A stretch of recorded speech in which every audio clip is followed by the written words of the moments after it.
You got some balls, kid. I'll give you that much. You'll give me what I tell you to give me. Oh, Tony. Take it easy. Take it easy. Fuck that. This ain't the 70s. And I'm not a kid. In American pop culture, the Mafia is often romanticized. Films like The Godfather present it as an organization built on honor, loyalty, and a code of silence that binds men together like brothers. However, The Sopranos spent 6 seasons deconstructing this myth, peeling back the layers of glamour to reveal a rotting core of selfishness and capitalism. Nowhere is this more evident than in the Season 6 premiere, Members Only, through the tragic storyline of Eugene Pontecorvo. The show delivers a brutal thesis statement. The mob is not a family, it is a prison.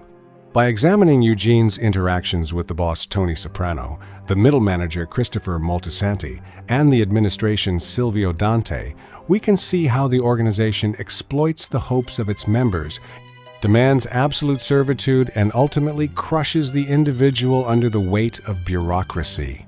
Eugene believes that an inheritance of $2 million is his ticket to freedom, a chance to live the American dream in Florida. But as these scenes prove, in Tony Soprano's world, financial independence does not buy freedom. It only makes you a more lucrative target for exploitation.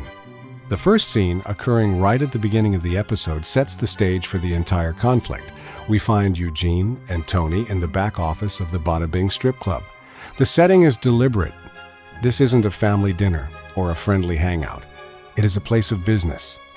The room is dark, cluttered with files and money-counting machines symbolizing the true nature of their relationship. The interaction begins with a bribe. Eugene hands Tony a bag containing high-end David Yurman watches. This moment is essential for understanding the power dynamic. In a normal friendship, a gift is an act of affection. Here, it is a transaction. Eugene knows that to get Tony's attention, he has to pay for it. He is trying to sweeten the pot before asking for a favor. We must look closely at Tony's reaction. Whoa. Yeah. Well, congratulations. Make sure you invested. Tony is a materialist at heart. He loves the objects, but he has zero interest in the person giving them to him. The logic here is sound, but cynical.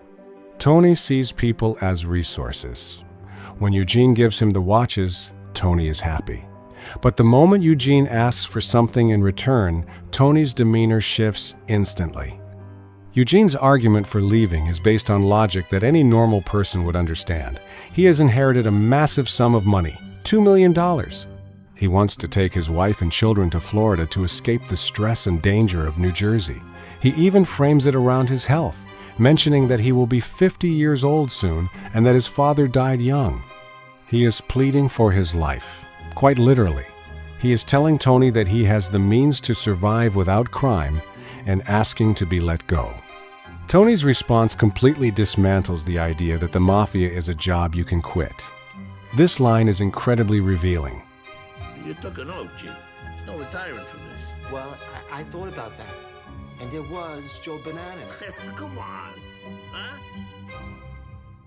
In professional sports, players retire when their bodies give out.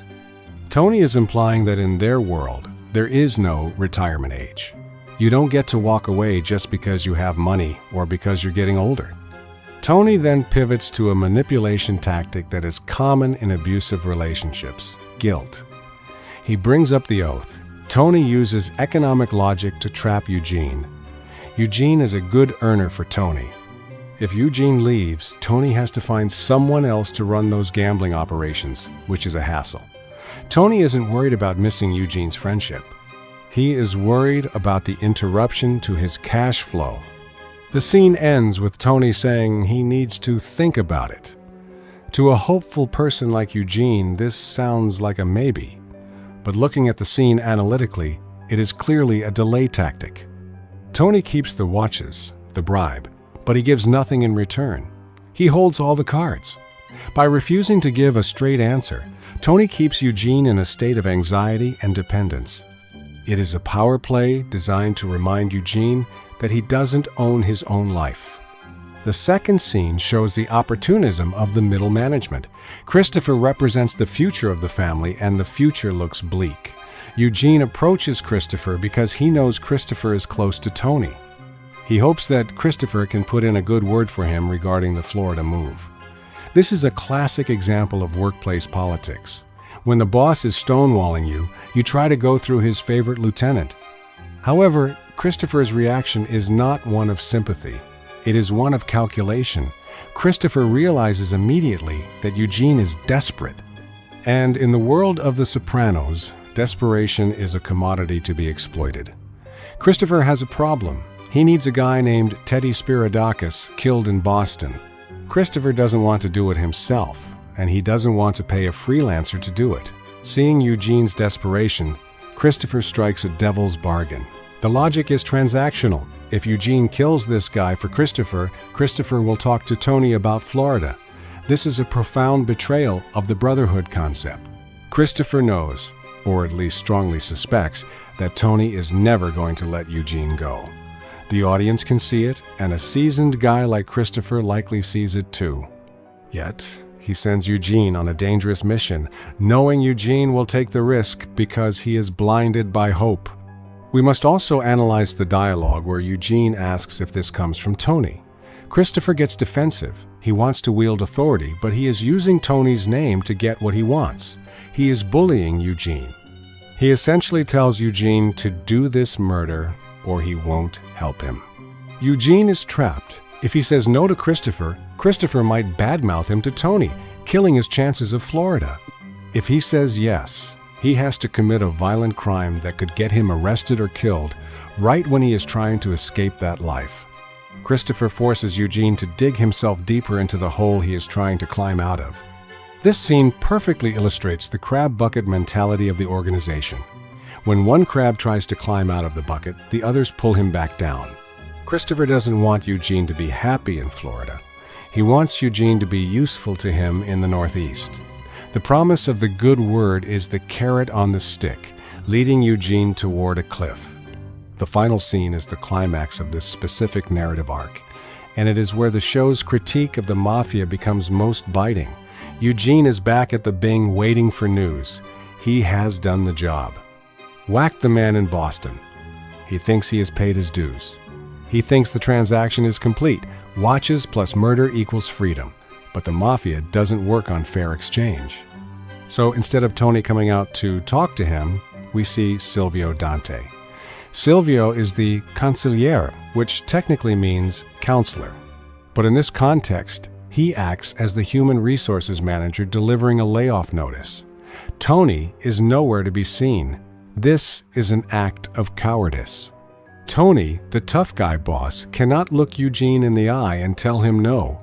He hides in his office or on his boat, delegating the unpleasant task to his subordinate. Silvio's delivery is chillingly bureaucratic. He doesn't get angry, he doesn't yell, he speaks calmly, almost bored. The language is practically corporate.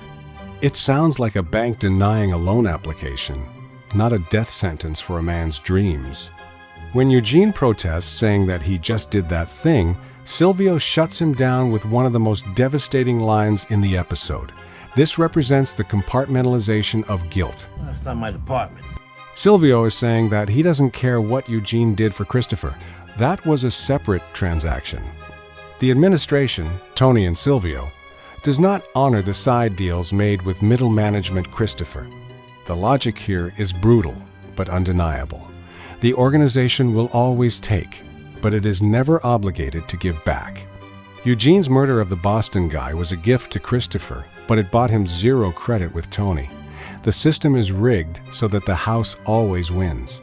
Then, to add insult to injury, Vito Spatafor enters the scene. Eugene represents the trapped soul who wants to escape the evil. Vito represents the ambitious parasite who wants to consume the evil and become the king of it. Neither of them cares about loyalty.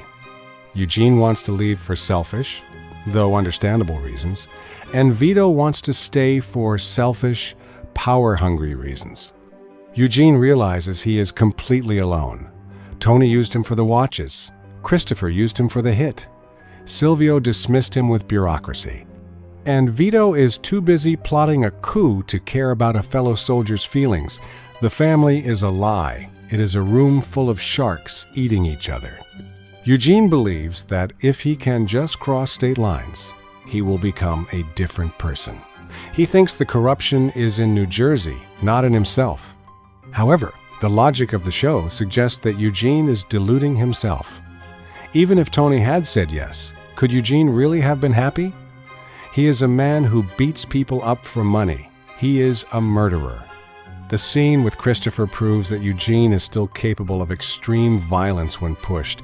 If he moved to Florida, he would still be Eugene Pontecorvo.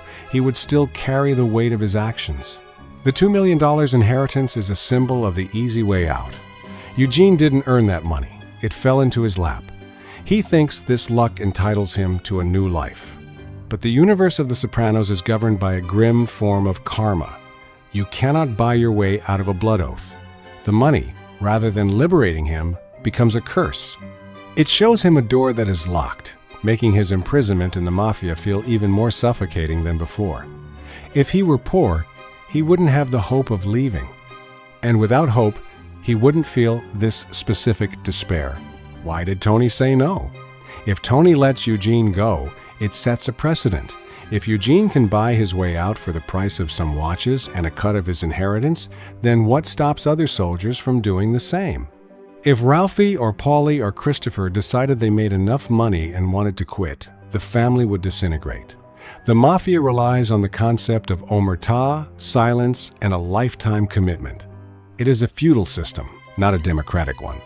A king cannot let his knights retire just because they won the lottery, or he will soon have no army left to defend the kingdom. Therefore, Tony's decision, while cruel and heartless on a human level, is entirely logical on an organizational level. He must deny Eugene to maintain the structural integrity of the gang. Eugene's individual happiness is irrelevant compared to the survival of the enterprise. This is the tragedy of the members-only jacket Eugene wears and the episode title. Being a member sounds exclusive and special, but in reality, it means you are owned. You are a member of a club you cannot quit. The logic of the Mafia is predatory. It sees weakness and exploits it. It sees wealth and confiscates it. Ultimately, Eugene's story is a cautionary tale. He tried to serve two masters, his desire for a normal American life and his oath to a criminal organization. These two things cannot coexist. The tragedy is not just that he wasn't allowed to go to Florida. The tragedy is that he ever believed the family cared about him enough to let him go. The interactions in these scenes peel away the mask of the mobster code, revealing that underneath the handshakes and the hugs, there was only business, cold, hard, inescapable business. If you enjoyed watching the film on how Tony Soprano turned up to be cowards, then you'll want to see our film on the mysteries of the real Tony Soprano was popped up on the upper left of your screen.